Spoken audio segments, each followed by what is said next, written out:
गिबि गिबियावनो आङो माने जोंनि बे उदालगुरि जिल्ला दुलाराय बाथौ गौथुम आरो पानेरि बाथौ गौथुमनि गासै दैदेनगिरिफोरखौ धन्यबाद होग्रोदों। बे मोनसे मोजां परिबेक आरो मोजां बे थासारिखौ होनायनि थाखाय आरो नंखायनो खावलायगोन साफ्रोमबो बाथौ धोरोमारि बिथांमोनखौ खावलायगोन जे जोंहा गोबां माने धोरोमखौ लानानै मोजां जाहाथे बुहुमाव गायसननो थाखाय बयबो सिबिनांगौ आरो जों सिबियारिफ्रा जुदि इसोरखौ मोननोब्ला हदाय माने मोजां सिबिबासो जों इसोरखौ मोनगोन आरो नोंनि मावनाय दांनायनि सायाव सोनारगोन। नंखायनो दिनै जि मोनसे मोजां परिबेक जि मोनसे थासारि जिथु मोनदों बिनि थाखाय आं साफ्रोमखौबो जोंनि बाथौ धोरोमारिफोरखौ खावलायगोन जाहाथे इसोरखौ मोजाङै सिबि आरो इयुनाव बेजोंनो नोंनि थांना थानाय जिथु लामा बे गासिबो माने स्रां जागोन आरो।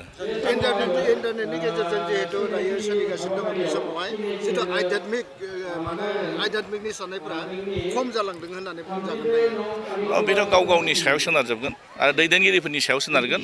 नंखायनो दिनै जोङो जि मोनसे बुहुमाव बर' हिसाबै जों जिखौ फोथायो जों जिखौ इसोरखौ जों मोनो बे आयदामिकजों जाया, प्रेक्टिकेल जानांगोन अब्लासो दानि मुगाया मा थिनदों दानि टाइमा जोंखौ मा लुगैदों बेखौ जों समजों खारफानो हाबासो जों मोनगोन आरो। नंखायनो आं साफ्रोमखौ खावलायगोन खोमसि फोथायनाय माखासे आयदामिकजों जों जानला मोनला थांफायालासिनो जों बर्थमान प्रेक्टिकेल समा जोंनिफ्राय मा बिदों जाहाथे बे खामानिखौ मावनो थाखाय आं बयखौबो खावलायगोनसो आरो।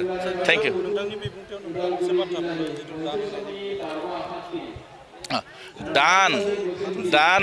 दाना जाहैदोंबा नोङो बिराद गिदिर माने मोनसे खामानि मावनो थाङोब्ला नों इसां मोनदों नों इसां खामायदों बेखौ होनोब्ला नोंनो गिबियावनो नोंनि साननाया थिग जाग्रोनांगोन, नों राफोद जाग्रोनांगोन आरो नों बबे जायगायाव होनो नागिरदों दानखौ नोंनि होनाय दाना खामानि जागोन ना जाया बेखौ नायनांगोन। नंखायनो जों बाथौ सिबियारिफ्रा बुंदों जिथु इसोरनि नामाव दान होनाया रावहाबो खहा जाया।